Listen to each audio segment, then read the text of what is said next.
दोस्तों नमस्कार। मेरा नाम है इंद्रेश कोहली। आज हम बात कर रहे हैं उत्तराखंड की राजधानी देहरादून की, जहां पर अभी 2 दिन पहले एक बहुत ही हृदय विदारक हादसा हुआ है। एक नामी बिल्डर सत्येंद्र साहनी, उनको बाबा साहनी भी बोलते थे, उन्होंने अपने जो फ्लैट्स का निर्माण करते थे, वो पैसिफिक गोल्ड के नाम से अपने पार्टनर के साथ फ्लैट्स बनाते थे, उसकी 8वीं मंजिल से कूदकर आत्महत्या कर ली। अब इतनी बड़ी घटना हुई है कि करोड़ों का काम कर रहे थे, रेरा में उनका सब पंजीकरण था, कोई किसी कस्टमर की तरफ से शिकायत नहीं थी, मतलब कि फ्लैट्स निर्माण में या किसी और चीज़ में जो अक्सर शिकायतें होती हैं, उसके बावजूद वो आत्महत्या करने को क्यों मजबूर हुए। हालांकि 2 दिन पुरानी ये खबर हो चुकी है, लेकिन फिर भी हम आपको बताना चाह रहे हैं कि मात्र 52 साल की उम्र में उन्होंने अपने फ्लैट्स जो उन्होंने बनाए वहीं से 8वीं मंजिल से कूद के आत्महत्या कर ली। इस मामले में पुलिस ने तुरंत कार्रवाई करते हुए जो उन्होंने सुसाइड नोट में 2 आदमियों का जिक्र किया था, उनको गिरफ्तार भी कर लिया और अदालत में पेश होने के बाद उनको जेल भी भेज दिया गया है। अब इसमें सवाल ये आता है कि उन्होंने जो अपने सुसाइड नोट में 2 आदमियों का नाम दिया, गुप्ता बंधु। ये गुप्ता बंधु के नाम से बंधु तो उनके आगे जरूर लगाया गया है, लेकिन उन्होंने ऐसे कारनामे किए हैं कि वो पूरे साउथ अफ्रीका में भी वो मशहूर हैं। उनसे उन्होंने बताया गया कि उनसे उन्होंने 85% पैसा लिया फ्लैट्स निर्माण के कार्य में। अब वो निर्माण करते रहे, बनाते रहे, फ्लैट्स उनके बिकते रहे, बुकिंग भी आती रही, जैसा कि बताया जा रहा है पुलिस रिपोर्ट के अनुसार। लेकिन अब उनके ऊपर गुप्ता बंधुओं की ओर से, दोनों भाइयों की ओर से दबाव बनाया जा रहा था कि उनका पैसा वापस लौटाया जाए, लेकिन ये इस पोजीशन में नहीं थे उनके सुसाइड नोट के मुताबिक कि उनको पैसे वापस कर सके। तो जो सुसाइड नोट के बारे में उन्होंने लिखा, बाबा साहनी ने, कि उनके ऊपर गुप्ता बंधु दोनों, अजय गुप्ता और अनिल गुप्ता ने दबाव बनाया, सहारनपुर बुला करके उनको प्रताड़ित किया और उनको, दामाद को भी मुकदमे में फंसाने की धमकी दी और उनका कहना था कि उनके ऊपर भी झूठा केस दर्ज कराया। इतना इतना इनको प्रताड़ना महसूस हुई कि अपने ही फ्लैट्स बनाए हुए थे, उसी की 8वीं मंजिल से कूद के उन्होंने अपनी जान दे दी। आप सोचिए जरा इस बात को कि जो आदमी व्यवसाय कर रहा है, वो अपना जो बिल्डिंग बनाई, जो वो बेच करके पैसे कमा रहे थे और अपने लगातार आगे बढ़ रहे थे, और भी उनके प्रोजेक्ट चल रहे थे, और उसी बिल्डिंग से एक से वो कूद कर आत्महत्या कर लेते हैं।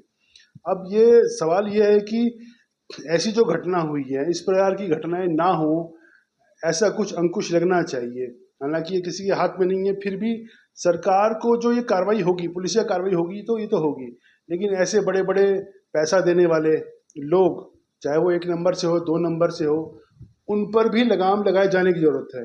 आज कांग्रेस के भी लोग मुखर होकर के बोल रहे हैं कि इसमें कि कोई शामिल हो सकता है, पार्टी के लोग, बीजेपी के लोग शामिल हो सकते हैं, सरकार के लोग शामिल हो सकते हैं।